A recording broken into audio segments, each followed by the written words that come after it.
2 years ago, a study by Jamaican think tank Caribbean Policy Research Institute, CAPRI, said discrimination cost Jamaica around $11 billion annually and made the minority group of lesbian, gay, bisexual, transgender, and queer LGBTQ+ 3 times more vulnerable to mental health illness.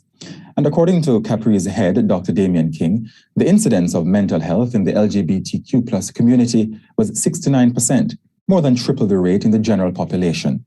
It was costing around $5 billion annually to treat mental health, and that's just the third of the cost that is public. How is Jamaica doing in ensuring all Jamaicans get the chance to live healthily? Hello, I'm Jovan Johnson, and thank you for joining us for this special Gleaner Editors Forum on how to improve mental health services for LGBTQ+ Jamaicans. Our guests today are Glenroy Murray, Interim Executive Director at Equality for All Foundation Jamaica, JFLAG. Hello. Hi. Renee Green, Executive Director of Transwave Jamaica, Alexander Clennon, trans man, and Shannon Miller, who is pursuing her master's in clinical psychology at the University of the West Indies. Thank you for joining me, everyone. We'll start by allowing each of our guests 2 minutes for general comments about today's topic. Let's start with you, Glenroy. Hello. Thank you, Jovan. And I'm glad that we're finally having this conversation at the level that we're having it. I think it's important to point out that we've been doing some work around providing mental health services or connecting LGBT persons to requisite mental health services for almost a year now, because we've recognized some of the gaps that was identified in the Capri study in a community needs assessment that we had done late last year through to early this year.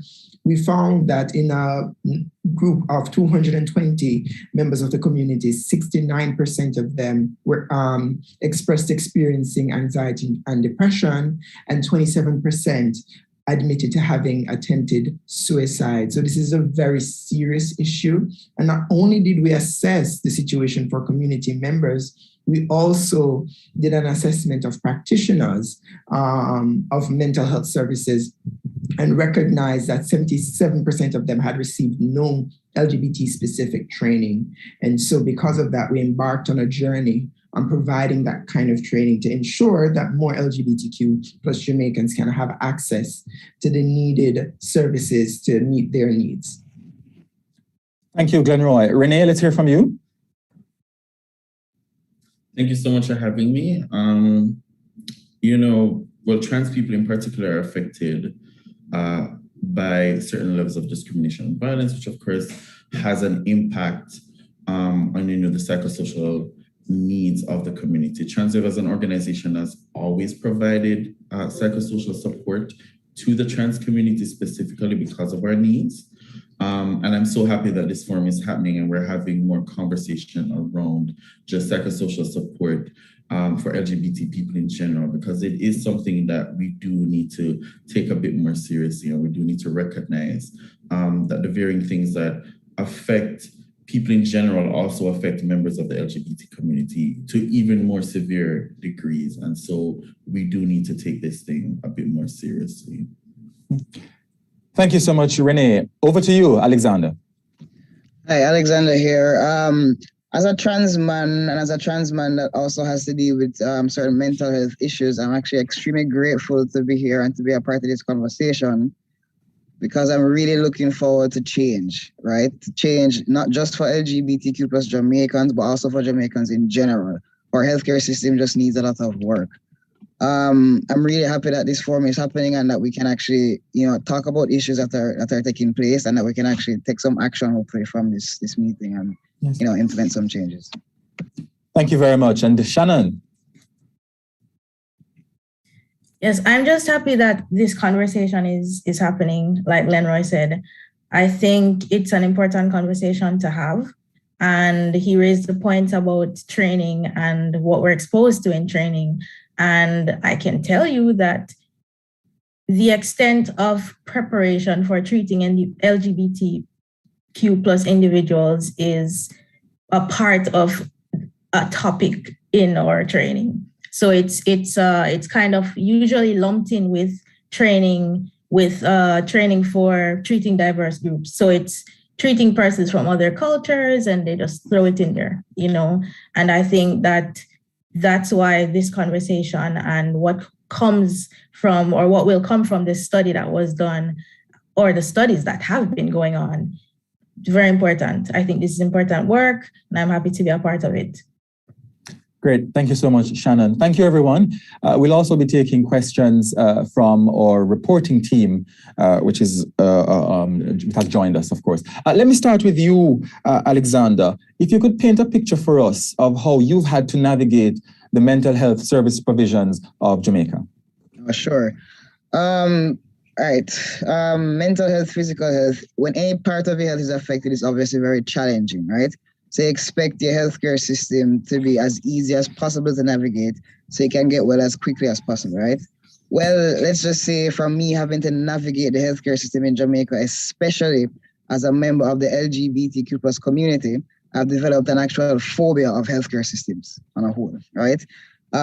Getting appointments is challenging, getting seen is challenging, getting the proper medication is challenging, because we just don't have the resources, and getting adequate care is challenging because when you're sick, you kind of expect some kind of care, emotional care as well, some kind of support, some kind of, niceness, but the staff are usually so overworked that all you deal with kind of is people who are just kind of frustrated and fed up and kind of a bit rude, especially if you're from my community, So it's been challenging to say the least, but I am grateful that there is something to even get some kind of benefit from.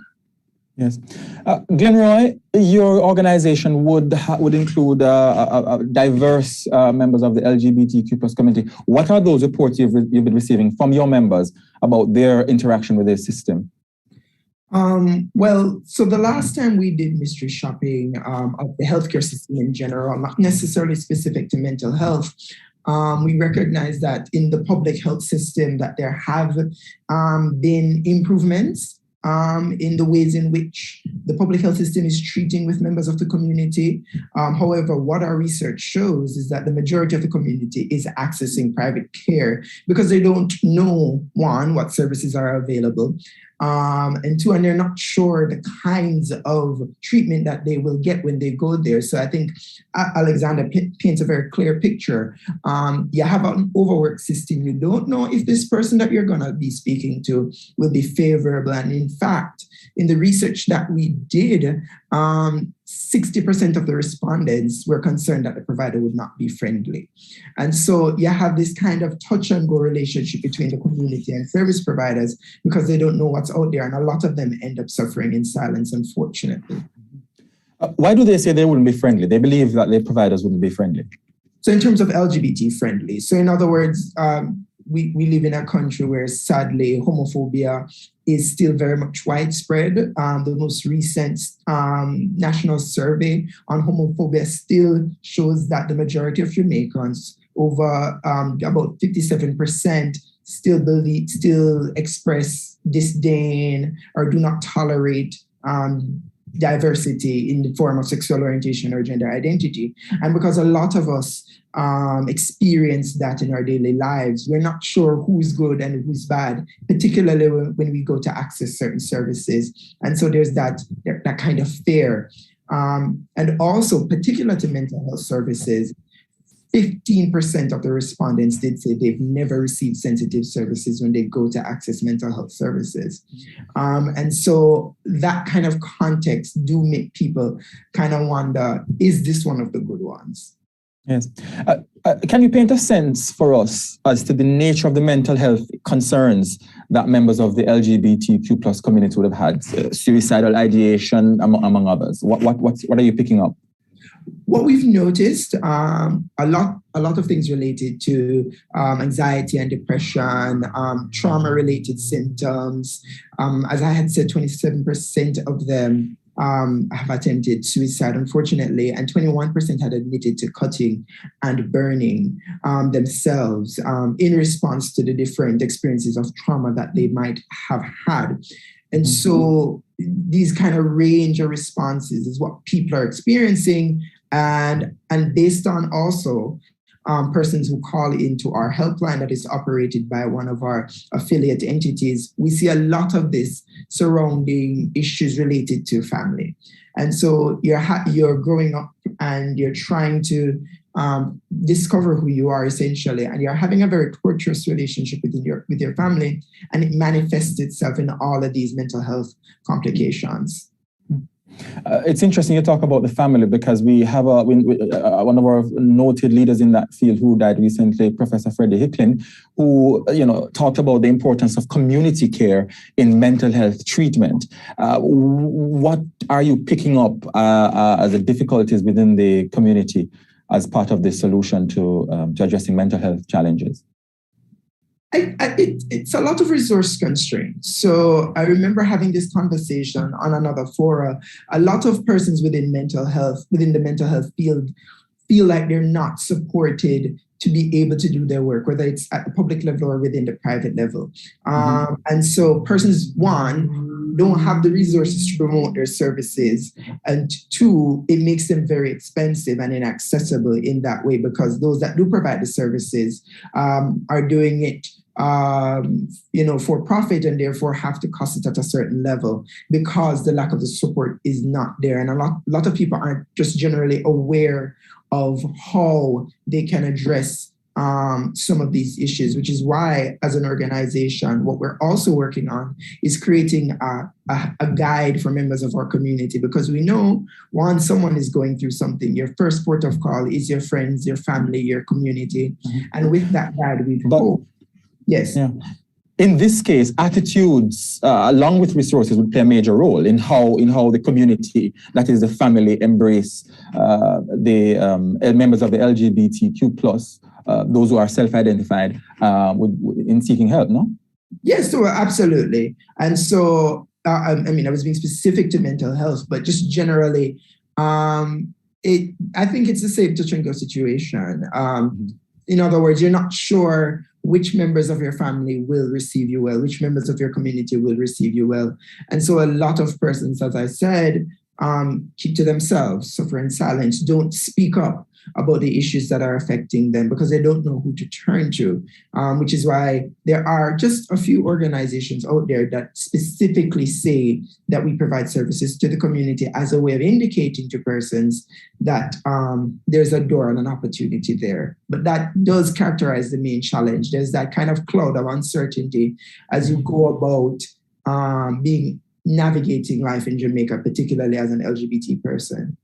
Right. And finally, I'm going to come to you, Shannon, in a bit, but sticking with the whole community and the outflow. So you say the persons run to their family and their friends. That's their first ports of call. Those are their first ports of call. So what about those members of the LGBT community? We've seen them reported in the media, and the police have talked about them, the displaced or homeless members, and their involvement, some of them, in violent crimes. Do you detect a connection in that, and perhaps how the provision of proper mental health services could assist in addressing some of those concerns? Well, based on the persons who would have access services at different NGOs like ourselves, a lot of persons who lash out, for lack of a better term, do have or are experiencing or responding to trauma in different ways and don't have anywhere to turn to. And so were there the proper resources available for them to deal with their situations of displacement, deal with their situations of, rejection by their family members, we would see less instances of persons becoming violent. But that's not to say that there's this direct link between mental health issues and violence. I think it's a contributing factor, but I don't think it's the only way in which people who are displaced respond, but it is something that manifests. Great, thank you so much, Shannon. You're studying this area. What are the deficits you find in the provision of mental health services here? I think a lot of people do not feel like they're able to accommodate the needs of members of the community. They feel like, while there are many people who feel like, I should treat everyone the same. So it doesn't matter what your sexual orientation is, what your gender identity is. If I can treat an individual, I can treat an individual. And then there are other people who believe that I just don't know how to treat members of this community. So I think that the conversation between the different groups or among the different groups is what's important. I think a lot of people have misconceptions. A lot of people have biases that they're probably not even aware of. A lot of these biases, or they don't feel like it affects them, but biases affect us. We're human. It's going to come out. What you believe is going to come out. I think not a lot of people or not a lot of mental health service providers are openly saying, I will not treat these people. I will not treat members of the community. But then when members of the community try to access mental health services, they experience, even if it doesn't come up immediately, eventually they get to a place where they're feeling uncomfortable, or they feel like, you know what, this service provider really just doesn't get me, doesn't understand what I'm experiencing, and isn't trying to understand. I think if we talk about these issues that we're currently talking about, and people are willing to learn, members of the community are willing to be open about telling you their needs and about telling you how to treat them. You know, people are fine with you not understanding and not knowing what to do, and they're willing to say, this is how I prefer to be treated, this is what I prefer to be addressed as, so on and so forth. What's your assessment of the curriculum at the university in training social workers, in training psychologists and clinical psychologists like yourselves and so on, to address and intervene to assist members of the LGBT community or other marginalized or minority groups? It's improving. I think it's improving because of research. It's improving because research has to be integrated into what we're being taught. And as more information comes in about this particular community, then our training is improving. There's one particular study I know of right now, which I'm involved in, which I think will be very important in changing the way the conversation is had. I think the way we look at the needs of the community is one-sided, in that we're saying, yes, this community has all these mental health issues. They have more mental health issues than the general population, but not a lot of people talk about why that is, or the possible contributing factors that make it so. And I think this study that is being done is going to kind of highlight that, saying that this community has a higher incidence of mental health issues is one side of the conversation. The other side of the conversation is what's happening that's leading to all this. You know, they're experiencing more trauma, they're experiencing more discrimination, they're experiencing more abuse, physical abuse, verbal abuse, sexual abuse. So if members of the community are experiencing more trauma, it makes sense that they're going to have more mental health issues, right? So I think we're improving. But I think more can be done still. As like I said, a class or a part of a class, one lecture is not enough to tell us how to treat this population. It's just not enough. Got you. It's not enough to be a part of a class. I think maybe even two lectures. Come on, you know. Yes. I'm gonna come to two of our reporters, Corey.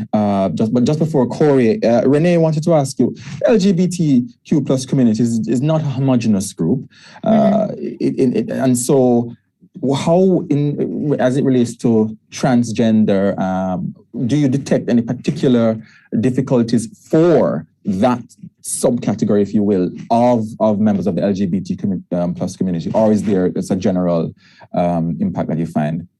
I think, and the study, I think Glenroy mentioned it.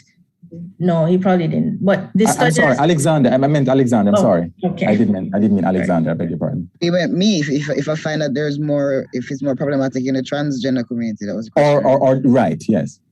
To be quite honest, I've technically been a member of two different parts of the communities because before I had realized I was transgender, I had identified kind of as a lesbian. So I have experience, in both communities. And I would genuinely say that the transgender population is more problematic. It's a more complex issue, right? Because your sexual orientation is not just all that. Even though sexual orientation and gender identity are not the same, but trans people tend to be, queer or whatever it is. But your gender identity being different from your physical sexual characteristics makes our situation a bit more problematic. I think that leads to maybe even more mental, health issues in our population.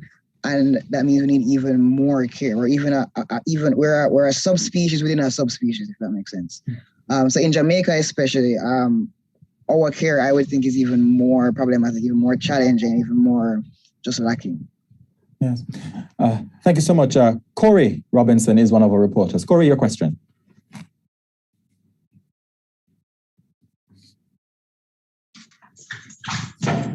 Good morning, panelists. Yeah, my first question, I have a couple of questions, but I'll start with the first two. The first one is,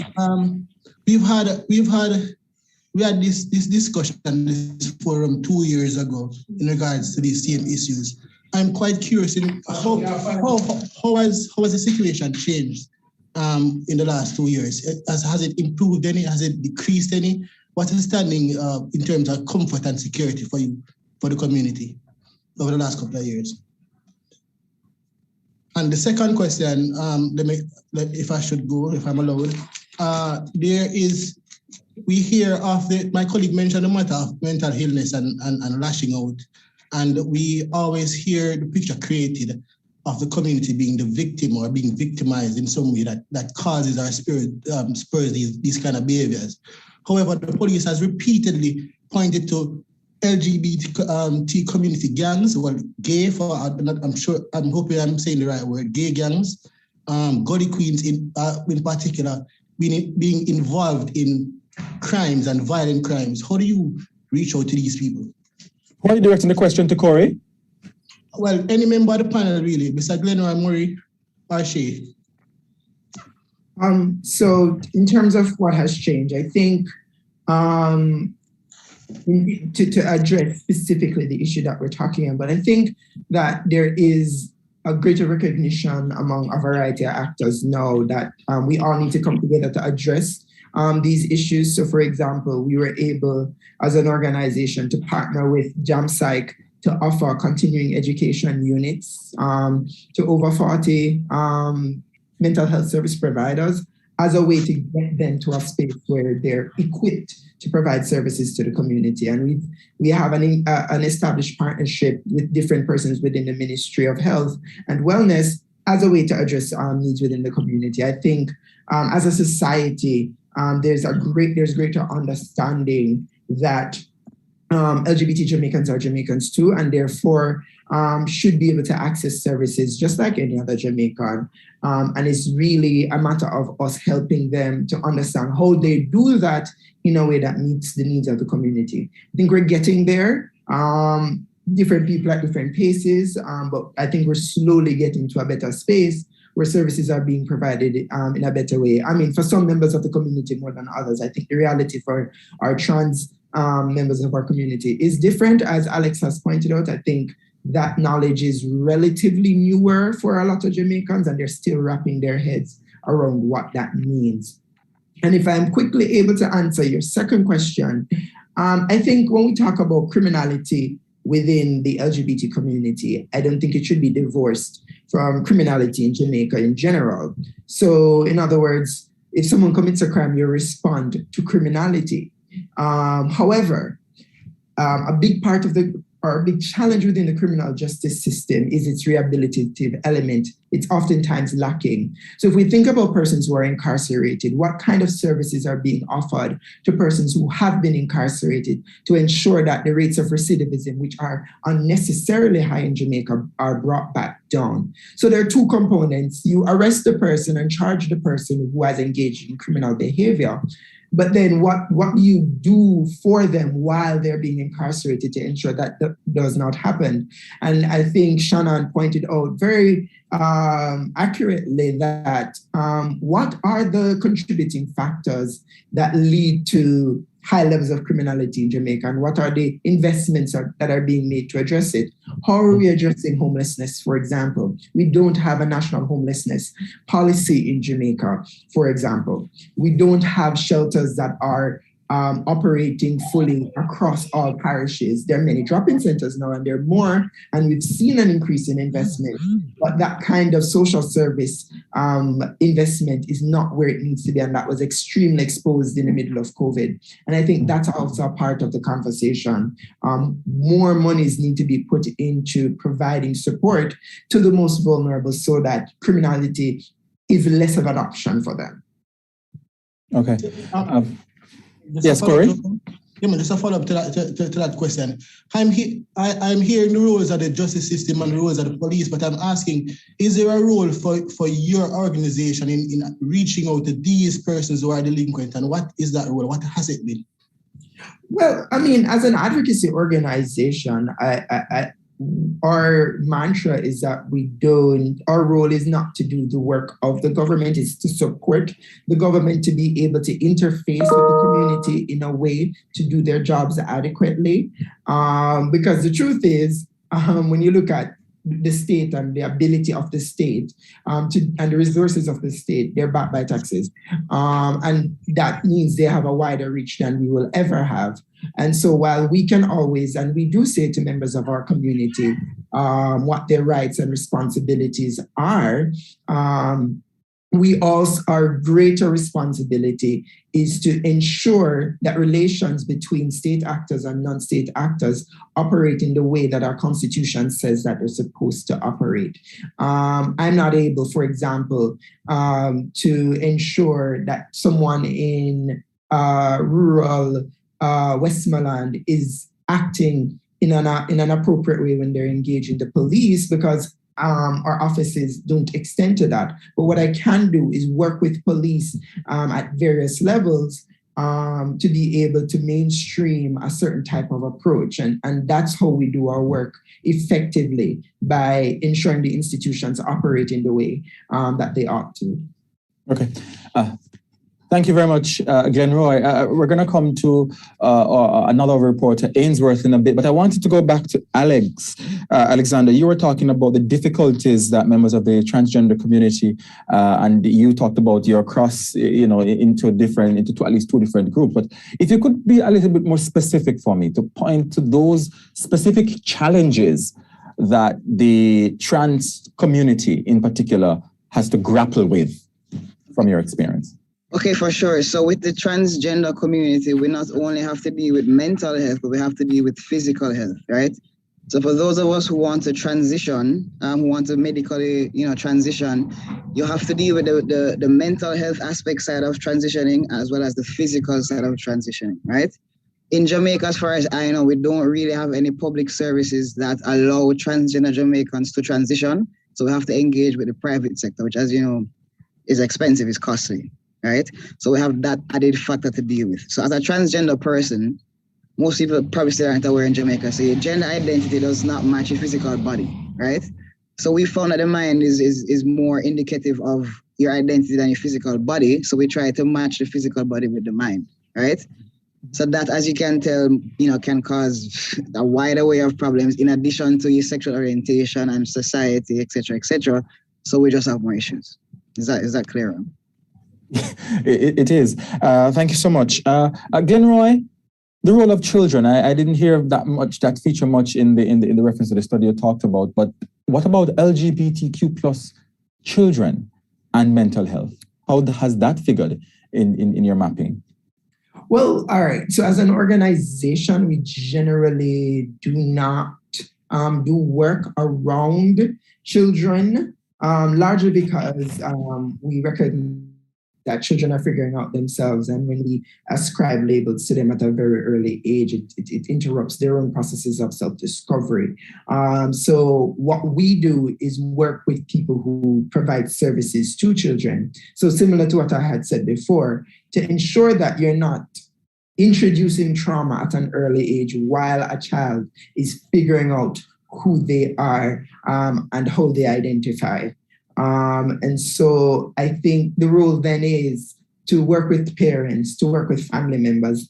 I actually remember recently somebody reached out to me on social media because they had seen that a member of their family who's young, who's a minor, was being teased by other family members. And she just asked for tips about how can they make a comfortable space for that child to be able to speak freely. And I gave some advice about just creating that space so that child feels comfortably enough in their own time and at their own pace, identifying as they will. Because what we don't want on the other side of things is to force children into boxes as they're in that journey of self-discovery.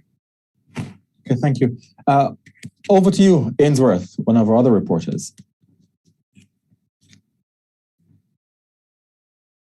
To add to that, Glenroy, good morning, everyone. Glenroy, regarding children in school, does your organization have any intervention programs planned to help children? Right. So similarly, so we don't do work directly with children, and it's one of the challenges that we grapple with. We've in the past engaged teachers, we've engaged guidance counselors, and it's something that we'll continue to do to get them to be able to provide the necessary information and sensitivity to young children. But we ourselves don't directly engage children in schools. So mental illness among LGBTQ children. Do you have any reports of how they are being treated in schools by parents or children? What we have, which is a bit challenging, is we would have research that would show persons' past experience of bullying. So we know that a lot of LGBT persons, for example, the majority would have experienced high levels of bullying while they were in high school. So we have that information, but these would be persons who have since left high school. As I said, we don't directly interface with children, so we wouldn't be able to speak to their experiences as they are in high school because of the legal situation of engaging children and what that means. So just to say how our laws work, if a child, for example, if a young boy were to come to me and say he is engaged, he has kissed another boy, for example, consensually, I would be duty bound by the law to report back to the police and to the Child Protection and Family Services Agency. And that might cause an issue for children feeling like they can come to me and talk to me about the realities. And so because of the legal context in which we work, our work then has to be with the service providers to ensure that when children do come to them, that they are able to not re-traumatize them and able to reassure them about their ability to integrate within society.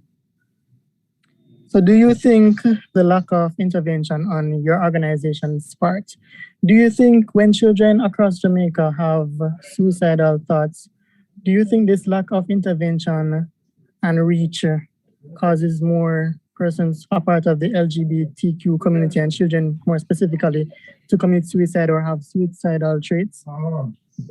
What I wouldn't say the lack of intervention on our part. I think it's just where the intervention happens. So we intervene with the people who are tasked with directly engaging them, which is like the guidance counselors and the social workers. So we intervene at that level and we work with persons who are providing services at that level. So we are intervening. We're just not intervening directly with children. And I don't think that lack of intervention is causing it. What I think causes high levels of mental health issues and distress is the homophobia. It is the fact that we don't necessarily have the kind of society that we would like to have. And we're also working on that in promoting tolerance and inclusion in different spaces. And we have things in the pipeline to do more direct work within the education sector, once again, not specifically with children, but I wouldn't say our lack of intervention causes the high level of issues, because that kind of shifts the burden of a non-state actor to do the state's responsibility of providing for all children under the Child Care and Protection Act and the Convention on the Rights of the Child, which Jamaica ratified. Our final question after this now. When the children aren't reached directly, do you believe that the mentally ill LGBTQ persons who become teenagers and adults, are they more likely to be recruited into gangs or other types of activities that are illegal, given that they have not been assisted when they have this trauma? Well, I don't have the data that can support that claim. Perhaps Shannon can speak to that, to say that because they weren't engaged, they're more likely to be recruited into gangs. I don't know that there is any data showing that pipeline between mental health and gang activity. I think vulnerability in different ways and forms can be preyed upon by people in gangs, but that direct link of, because it could be economic vulnerability, for example, but I don't think that that kind of pipeline is established. And I'm not aware of research that says that. Yeah. No, thank you very much, Ainsworth. We have 2 minutes and we have 2 questions that Corey, I believe, has a follow-up, and Christopher will get one in. I just wanted to ask Renee before we come to those final sets of questions. Renee, in Talking Solutions, we talk about, I heard a lot today about the lack of resources. Glenroy just spoke about need to build a tolerant society and so forth. But accessing rights, that is to a healthy society and so forth, also means ensuring the institutional support are there to accommodate and to facilitate that. Now, members of the LGBTQ plus community have always lamented the institutional discrimination in Jamaica, and we know we're talking about the sexual offences law, among others. How have those figured into the impact and where do we go from there in relation to addressing mental health issues? Renee?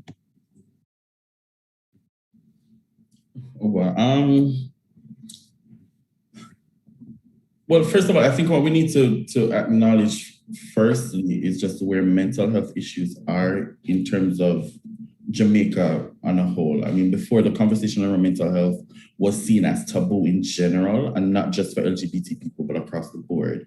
If you were someone who spoke about mental health issues or spoke about getting help with your own personal, struggles, you were seen are deemed as weak. And then, of course, there's also the correlation that people had between mental diseases and people who identified as trans or who identified as a member of the LGBTQ community, right? As a trans person myself, there are many times where people have said I have a mental illness.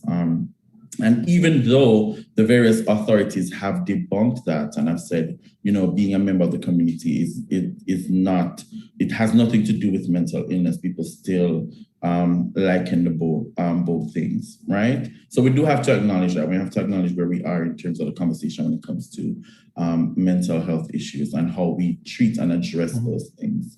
I think we've come a far way, much as what Glenroy has said as well, and many of the other panelists. Sorry, go ahead.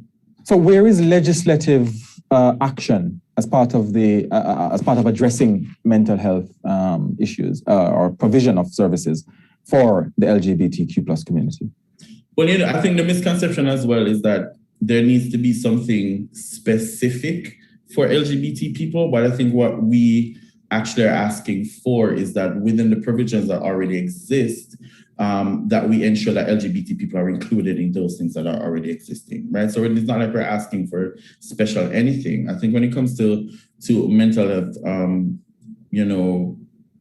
provisions for LGBT people or mental health services for LGBT people, what they need to be is the providers need to be trained rather in how to address issues that are affecting LGBT people, particularly trans people, because trans people, of course, in terms of just discrimination and stigma, face it to far more severe degrees, particularly Black trans women like myself.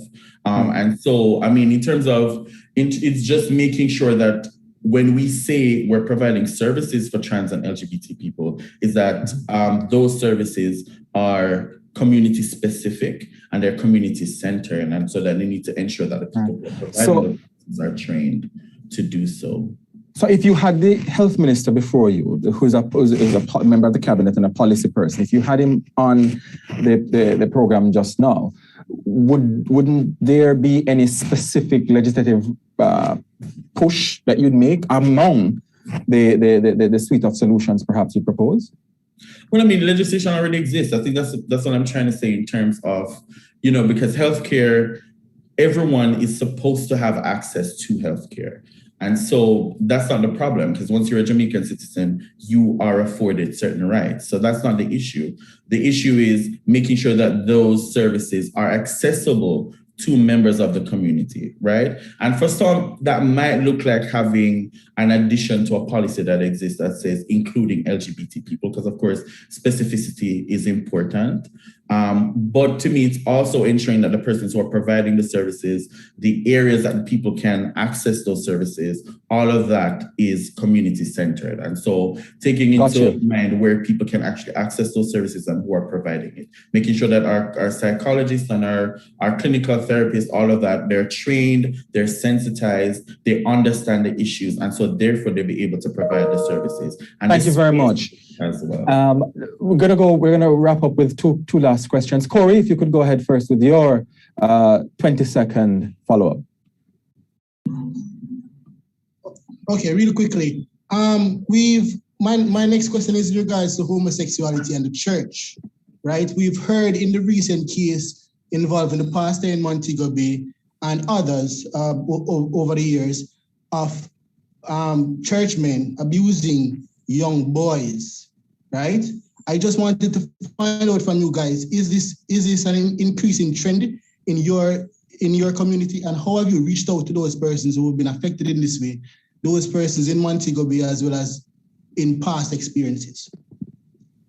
If I may, but just before Glenn jumps in, I want to just debunk this notion that these things happen predominantly within the queer and gay communities, right? Because pedophilia exists within the cis hetero space. And in fact, more cases of cis het men abusing young girls have been coming out more so than of any clergyman abusing young boys, right? Because what we will not do is to create the stereotype and to reinforce that stereotype that pedophilia and being LGBT are synonymous, because they're not.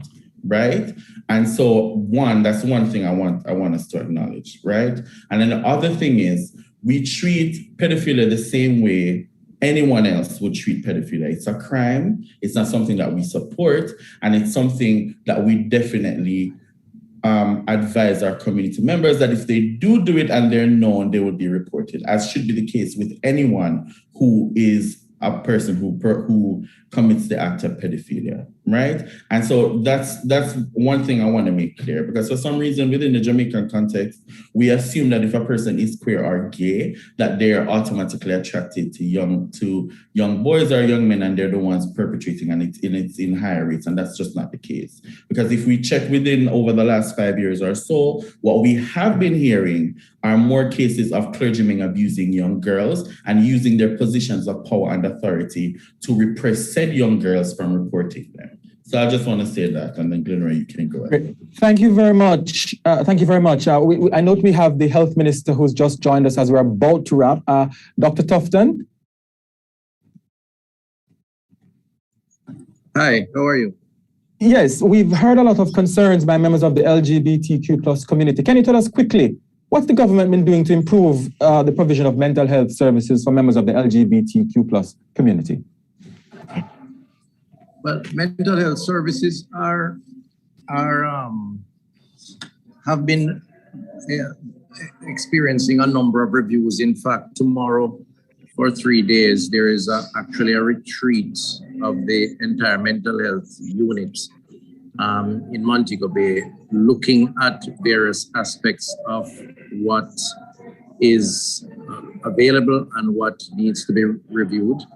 And while we do not make any significant distinction between the LGBT community and the general population, we do recognize that there are some unique circumstances depending on the cohort and particular segments of the population.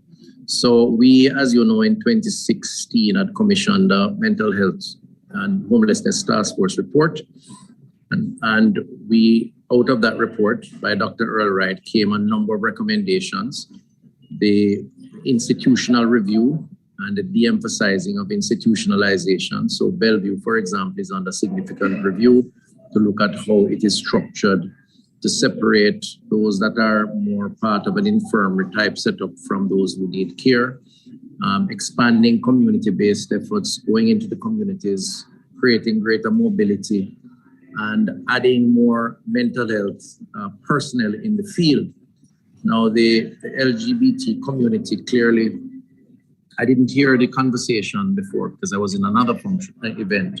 So I'm not sure what are the specific concerns, but I would say as a blanket statement that we promote the concept of non-discrimination in terms of access. And so any service that we offer to the population, it would include all segments of the population, unless there is a particular issue which I wouldn't want to hear about.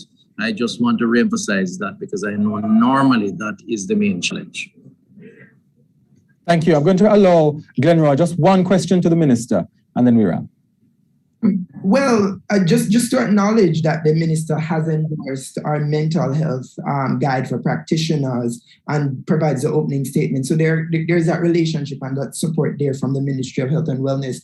What I would do is challenge the minister on the notion that, yes, we appreciate that the Ministry of Health and Wellness provide services to all, but specific messaging, and I had raised the point that LGBT persons do not always know where is safe for them. So the notion that perhaps specific messaging to the community might be useful so that more persons feel that they can access services. And we'd love to hear the minister's thoughts on if that could be something that we could work on together about some specific messaging targeting members of the community, particularly the trans community. And you're referring to mental health or generally speaking? Mental health, but both, really. Generally, okay.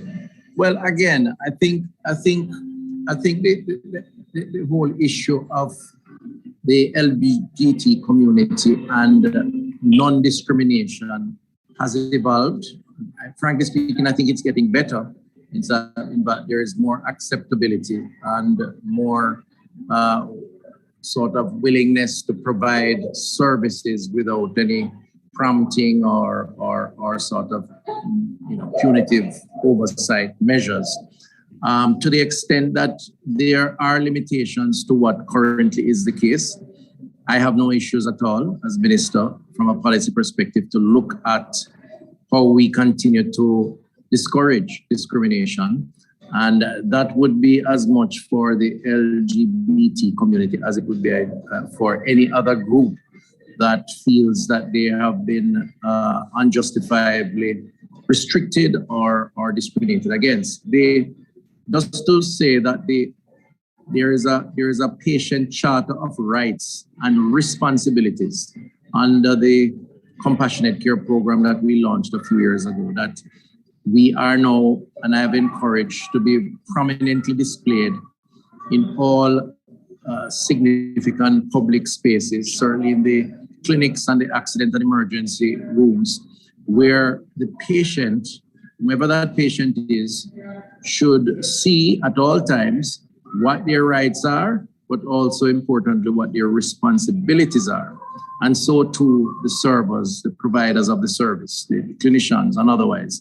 And that is intended to guarantee those rights, to ensure that there is knowledge of those rights and responsibilities and the promotion of those rights and responsibilities. Now, that very charter, I would commend to you, to the LGBT community, to get a copy of that charter to the extent that they want or you want to be a part of the dissemination or promotion of that charter or aspects of that charter, I think it would adequately support the drive to overcome discrimination. So I'd really want to recommend that to you, and also to the particular media house, the Gleaner, to get a copy of that and to expose that charter, because it does guarantee right to access at all times. Thank you, Dr. Tufton. We have to end the live broadcast, but the discussion will continue right after this. But for the moment, that's all the time we have for this special Gleaner Editors Forum on how to improve mental health services for LGBTQ plus Jamaicans. Thanks to the Health Minister, Dr. Christopher Tufton, Glenroy Murray, the Interim Executive Director at Equality for All Foundation Jamaica, JFLAG, Renee Green, the Executive Director of Transwave Jamaica, Alexander Clennon, a trans man, and Shannon Miller, who is pursuing her master's in clinical psychology at the University of the West Indies. I'm Jovan Johnson. Thank you for watching.